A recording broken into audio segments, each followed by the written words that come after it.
ಅಂಡಮಾನ್ ಜೈಲು ಹೊರತುಪಡಿಸಿದ್ರೆ ಕಠಿಣತೆಗೆ ಹೆಸರುವಾಸಿಯಾಗಿರೋದು ಅಂದರೆ ಅದು Ballari central jail ಅನ್ನುವಂಥ ಒಂದು ಮಾತಿತ್ತು. ಅದೇ ಜೈಲಿನಲ್ಲಿ ಈಗ ಸಾಕಷ್ಟು ಫೋಟೋಗಳು ವೈರಲ್ ಆಗಿರುವಂಥದ್ದು. ಕೈದಿಗಳಿಗೆ ಐಷಾರಾಮಿ ಜೀವನ ನೀಡುವಂಥ ಒಂದು ನಿಟ್ಟಿನಲ್ಲಿ ಈಗ ಫೋಟೋಗಳು ವೈರಲ್ ಆಗಿರುವಂಥದ್ದು. ಸದ್ಯ ನಾನಿರುವಂಥದ್ದು ಬಳ್ಳಾರಿಯ ಸೆಂಟ್ರಲ್ ಜೈಲಿನ ಮುಂಭಾಗದಲ್ಲಿದ್ದೀನಿ. ಇದೇ ಒಂದು ಜೈಲಿನಲ್ಲಿ ಕಳೆದ 2 ವರ್ಷದ ಹಳೆಯದು ಎನ್ನಲಾದಂಥ ಫೋಟೋಗಳು ಈಗ ವೈರಲ್ ಆಗ್ತಿರುವಂಥದ್ದು. ಅಂದರೆ ಕೈದಿಗಳಿಗೆ ಮುಖ್ಯವಾಗಿ ಗಾಂಜಾ ಸೇವನೆ ಆಗಿರ್ಬೋದು, ಜೊತೆಗೆ ಪ್ರತ್ಯೇಕ ಅಡಿಗೆ ವ್ಯವಸ್ಥೆ, ಹೀಗೆ ಐಷಾರಾಮಿ ಜೀವನದ ಕುರಿತಾಗಿ ಸಾಕಷ್ಟು ಫೋಟೋಗಳು ವೈರಲ್ ಆಗ್ತಿದ್ದಂತೆ ಈಗ ಒಂದು ರೀತಿಯಾದಂಥ ಆತಂಕ ಕೂಡ ಸಾರ್ವಜನಿಕರಲ್ಲಿ ಮನೆ ಮಾಡಿರುವಂಥದ್ದು. ಅದರಲ್ಲೂ ಕೂಡ ಬಳ್ಳಾರಿ ಸೆಂಟ್ರಲ್ ಜೈಲ್ ಅಂದರೆ ಅದು ಒಂದು ರೀತಿಯಾಗಿ ಸಾಕಷ್ಟು ಕೈದಿಗಳಿಗೆ ಒಂದು ಶಿಕ್ಷೆಯನ್ನು ನೀಡುವಂಥ ಒಂದು ನಿಟ್ಟಿನಲ್ಲಿ ಬಳ್ಳಾರಿ ಸೆಂಟ್ರಲ್ ಜೈಲ್ ಇರುವಂಥದ್ದು. ಆದರೆ ಎಲ್ಲೋ ಒಂದು ಕಡೆ ಅಧಿಕಾರಿಗಳು ಶಾಮೀಲಾಗಿ ಈ ಒಂದು ಕೈದಿಗಳಿಗೆ ಬೇಕಾದಂಥ ಅಗತ್ಯ ವಸ್ತುಗಳನ್ನು ಪೂರೈಕೆ ಮಾಡ್ತಾರಾ ಅನ್ನುವಂಥ ಒಂದು ನಿಟ್ಟಿನಲ್ಲಿ ಈಗ ಪ್ರಶ್ನೆಗಳನ್ನು ಜನರು ಕೂಡ ಮಾಡ್ತಿರುವಂಥದ್ದು.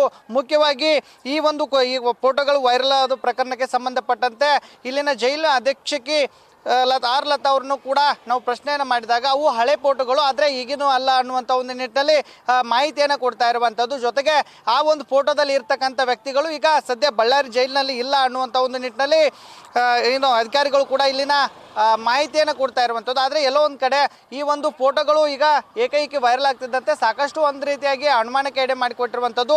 ಬಳ್ಳಾರಿ ಜೈಲು ಅಂದರೆ ಅದು ಸಾಕಷ್ಟು ಕಠಿಣತೆಗೆ ಹೆಸರುವಾಸಿಯಾಗಿರುವಂಥದ್ದು. ಜೊತೆಗೆ ದರ್ಶನ್ ಕೂಡ ಕಳೆದ 3 ತಿಂಗಳಷ್ಟು ಮಟ್ಟಿಗೆ ಈ ಒಂದು ಜೈಲಿನಲ್ಲಿ ಶಿಕ್ಷೆಯನ್ನು ಅನುಭವಿಸಿರುವಂಥದ್ದು. ಅದೇ ಜೈಲಿನಲ್ಲಿ ಇಲ್ಲಿ ಏಕೈಕಿ ಐಷಾರಾಮಿಗೆ ಪುಷ್ಟಿ ನೀಡುವಂತೆ ಅಂದರೆ ಜೈಲಿನಲ್ಲಿ ಇರ್ತಕ್ಕಂಥ ಕೈದಿಗಳಿಗೆ ಎಲ್ಲ ಸೌಲಭ್ಯಗಳನ್ನು ಇಲ್ಲಿ ಪ್ರತ್ಯೇಕವಾಗಿ ಒದಗಿಸಲಾಗುತ್ತೆ ಅನ್ನುವಂಥ ಒಂದು ನಿಟ್ಟಿನಲ್ಲಿ ಈಗ ಫೋಟೋಗಳು ವೈರಲ್ ಆಗ್ತಾ ಇರುವಂಥದ್ದು. ಅದು ಸಾಕಷ್ಟು ಅನುಮಾನಕ್ಕೂ ಕೂಡ ಕಾರಣ ಆಗಿರುವಂಥದ್ದು. ನಮ್ಮ ಜೊತೆಗೆ ಇಲ್ಲಿ ಸಾರ್ವಜನಿಕರು ಇರುವಂಥದ್ದು, ಅವರು ಕೂಡ ಈಗ ಏನು ಸಾಕಷ್ಟು ಆಕ್ರೋಶವನ್ನು ಹೊರಹಾಕುವಂಥ ಒಂದು ಕೆಲಸವನ್ನು ಮಾಡ್ತಿರುವಂಥದ್ದು.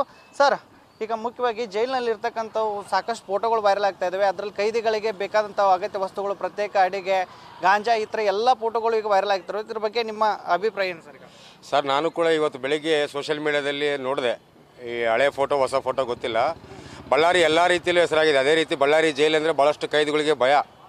ಆದರೆ ಇಲ್ಲಿ ವ್ಯವಸ್ಥೆ ನಮ್ಮ ಲೋಕಲ್ ಅವರು ಮಾತಾಡ್ತಿದ್ರು, ಜೈಲಿನಾಗ ಏನು ರೊಕ್ಕ ಕೊಟ್ಟರೆ ಎಲ್ಲ ಏನು ಬೇಕಾದ್ರೂ ಸಿಗ್ತದೆ ಅಂಬ ಮಾತು. ಇದು ನೋಡ್ಕೊಂತಿದ್ರೆ ಸತ್ಯ ಅನಿಸುತ್ತೆ.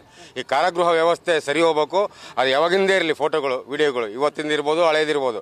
ಇದ್ರ ಬಗ್ಗೆ ಸಂಬಂಧಪಟ್ಟ ಇಲಾಖೆಯವರು ಮುಖ್ಯಸ್ಥರು ಸಮಗ್ರ ತನಿಖೆ ಕೈಗೊಳ್ಳಬೇಕು. ಯಾಕಂದರೆ ಜೈಲಿಗೆ ಬಂದವರು ಕೈದಿಗಳು ಒಂದು ಬದಲಾವಣೆ ಆಗಿ ಹೊರಗಡೆ ಹೋಗ್ಬೇಕು. ಎಲ್ಲ ಸಿಕ್ಕಾಗಿ ಅವನಿಗೆ ಶಿಕ್ಷಣೆ ಥರ ಅನಿಸಿಲ್ಲ ಅಂದರೆ ಇನ್ನು ಜೈಲು ಅಂತ ಇರ್ತಕ್ಕಂಥ ವ್ಯವಸ್ಥೆ ಇವರಿಗೆಲ್ಲ ಸಂಬಳ ವೇಸ್ಟು, ಇವರಿಗೆಲ್ಲ ಅಧಿಕಾರಿಗಳಿಗೆ ಎಲ್ಲ ಸಾರ್ವಜನಿಕರ ದುಡ್ಡು ವೇಸ್ಟು. ಯಾಕಂದರೆ ಪರಿವರ್ತನೆಯಾಗಿ ಹೊರಗಡೆ ಹೋದರೆ ಕೈದುಗಳಿಗೆ ಒಂದು ಅರ್ಥ. ಇಲ್ಲಿ ಎಲ್ಲ ಸಿಕ್ಕಾಗಿ ಇನ್ನು ಹೊರಗಿದ್ರೇನು ಒಳಗಿದ್ರೇನು. ಈ ವ್ಯವಸ್ಥೆ ಸಂಬಂಧಪಟ್ಟವರು ಸಚಿವರು ಇದು ಸಮಗ್ರ ತನಿಖೆಗೆ ನಾವು ಬಳ್ಳಾರಿ ಸಾರ್ವಜನಿಕರ ಪರವಾಗಿ ಒತ್ತಾಯ ಮಾಡ್ತಾ ಇದ್ದೀನಿ. ಜೆ.ವಿ. ಮಂಜುನಾಥ್, ಸಾಮಾಜಿಕ ಕಾರ್ಯಕರ್ತ, ಬಳ್ಳಾರಿ.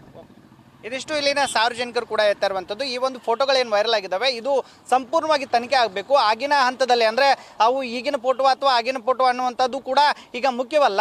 ಈ ಒಂದು ಐಷಾರಾಮಿ ಏನು ಜೀವನಕ್ಕೆ ಅಂದರೆ ಕೈದಿಗಳಿಗೆ ಐಷಾರಾಮಿ ವಸ್ತುಗಳನ್ನು, ಹಾಗೆ ಗಾಂಜಾಗಳನ್ನು, ಇತರೆ ಏನು ಸೌಲಭ್ಯ ಕೊಟ್ಟಂಥ ಅಧಿಕಾರಿಗಳ ಮೇಲೆ ಕ್ರಮ ಆಗಬೇಕು. ಇದು ಸಂಪೂರ್ಣವಾಗಿ ತನಿಖೆ ಆಗಬೇಕು ಅನ್ನುವಂಥ ಒಂದು ನಿಟ್ಟಿನಲ್ಲಿ ಇಲ್ಲಿನ ಬಳ್ಳಾರಿಯ ಸಾರ್ವಜನಿಕರು ಈಗ ಒತ್ತಾಯವನ್ನು ಮಾಡ್ತಿರುವಂಥದ್ದು.